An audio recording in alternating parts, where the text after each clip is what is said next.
So today we are so pleased to be able to interview Lynne Twist. Lynne is a global activist, fundraiser, speaker, consultant, and author who has dedicated her life to global initiatives that serve the best in all of us. Lynne's best-selling, award-winning book, The Soul of Money, Transforming Your Relationship with Money and Life, is revolutionary.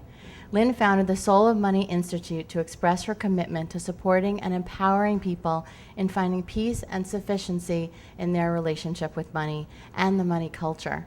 Lynne is also the co-founder of the Pachamama Alliance, the co-creator of 4 Years Go, we're excited to hear about that today, and serves on the Transformational Leadership Council.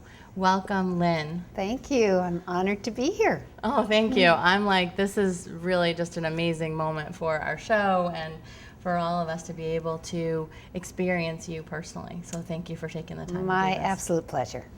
So I'd love to be able to start with what you've done with The Soul of Money. Here's Lynne's book. I highly recommend it to everybody. I'm hooked. There's also an audio program, and the audio program is a great one to really allow yourself to recognize what a dysfunctional relationship we really have with money so much of the time, and that this is the environment we're brought up in, and yet we think that that's all there is, right? Which you talk about in the book. And so this is something different, something so refreshing, I found. And I started a whole company helping people to change their relationship with money. And when I came across this and the work you're doing, I was moved. I am moved. So I'd love to have you share with us what you continue to do with the Soul of Money Institute. And yeah, let's start there. Okay. The Soul of Money Institute is an institute that was founded on the principles of the book, The Soul of Money, to really empower people to have a sense of peace and freedom in their relationship with money instead of being enslaved by it, owned by it, manipulated by it, terrified about it. And I developed the kind of core communication of the Soul of Money Institute and the Soul of Money book and the Unleashing the Soul of Money, which is the tape course, really out of years and years of fundraising and philanthropy. And I was lucky enough to work for the Hunger Project, a wonderful organization dedicated to ending world hunger and building a global movement to eradicate hunger. And I was in charge of fundraising for 20 plus years. And I was in charge of fundraising not just in the United States, but also in Sweden and Japan and Mozambique and Ethiopia and Ghana and Senegal and the UK and Australia. And when you work in so many cultures, and when you fundraise or train fundraisers, which is a lot of what I did in so many cultures, where you're asking for people to contribute money who are in many cases considered resource poor, and in other cases, like in Japan in the 80s, super rich, and then all of us in between, you learn a whole lot about people's relationship with money because it brings it all up to be asked for money. And so I began to see that no matter whether you were a billionaire or a multi-billionaire, I've had the great pleasure of working with people who are in that category, or a dollar heir or a less than dollar heir, everybody has so much baggage and suffering and upset around money that it's just like, it's everywhere. And I started to wonder, now how could that be? That someone who has millions or hundreds of millions of dollars is suffering around money. I thought it would just be people who couldn't make that money stretch to pay the rent or to take care of their family. But no, the suffering goes all the way to the very top of our most wealthy families. Right, they may just have more zeros on their suffering, but they still feel it in their hearts. Absolutely. In fact, it's sometimes even worse when there's massive resources. So I started to realize it wasn't the people and it wasn't their circumstances, it's actually in the culture. It's in the culture that we swim in, the culture of money, that has glorified and elevated money to be like a god, given it so much importance, so much meaning, and we forget that we made it up. Money is a creation, that we invented it, but we forget that. We think it grows on trees and falls from the sky almost more powerfully than nature, and it doesn't grow on trees, it doesn't fall from the sky. We've made it more important in the natural world, we've made it more important in human life, we've made it more important than God or spirit. We've totally taken it and given it a place that is so inappropriate and so out of line that we become enslaved to it. And so I saw that that's really true for everybody and anyone, not just people who can't really make ends meet. It's kind of in the culture. And so then we personalize it, and we think it's our private problem, but it's actually in the culture in which we live. So I realized, well, I got to do something about this. Good. I've got to liberate people. Yeah, and actually, the book really deals with the condition of scarcity, or the mindset of scarcity, the mindset of there's not enough, the mindset of more is better, of everything and anything. So it kind of gets at time and money and the kind of scarcity mentality in which we most of us live.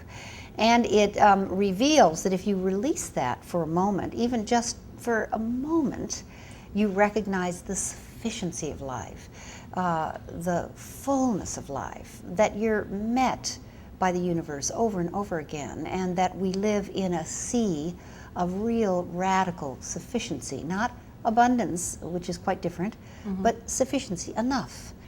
That's what I love, that we're just so aligned on it. So I love it too. Fantastic, yeah.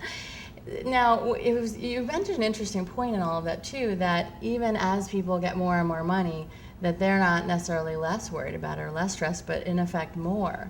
Is it because they have more at stake, or is there another reason? That's one way to describe it, yes, I think so. But actually, something that's a little bit more getting at the heart of the matter is when people actually come to a place where they actually begin to see themselves, or others see them, as rich or wealthy. Now, those words really I'm talking about in terms of money. They start thinking they are their private plane, they are their trust fund, they are their stock options, they are their investment portfolio. Their identity is now. Their identity has collapsed with their financial resources. And that's when we really get ourselves in trouble, because really, whether you're living in a resource poor set of circumstances, like people often in Bangladesh or Ethiopia or let's say Ecuador, or whether you're living in massive financial resources, we're whole and complete people. We are sufficient, just as we are. And then we have access to resources, massive or minimal. But we aren't those resources. And when we call people poor, we collapse their financial situation with who they are. They're whole and complete people living in the circumstances of poverty. The circumstances are poor, they're not. They're whole and complete. We confuse our circumstances with who we are. And who we are is one. Who we are is deeply related. Who we are is resourceful and abundantly gifted with our own inner resources. And to define us by our outer resources really confuses our relatedness, confuses our world, confuses our action, and confuses our situation and relationship with ourselves. So the Soul of Money Institute is really dedicated to breaking open those notions, those mythologies, both in society and in our personal relationship with ourselves and each other and with money. And it's a very rich and exciting conversation for kind of anybody. It fits anybody. And it also gets at some of the big issues of our time, which are very much, you could say, connected to that misunderstanding, that kind of unexamined, unconscious assumption that we're separate. And that I can take from you and then you don't have it anymore, or I can give to you and it's no longer mine. All of that, which is kind of an illusion, gets unconcealed in the Soul of Money work. Revealed, I think of it, yeah. Yeah. That's awesome. And when you think about how your message is being received, are you finding that it's generally being embraced? Is it being a little resisted? As almost anti-capitalism in some way? What are you finding out there? Well, I think over the years I've gotten better and better at speaking to the person I'm talking to.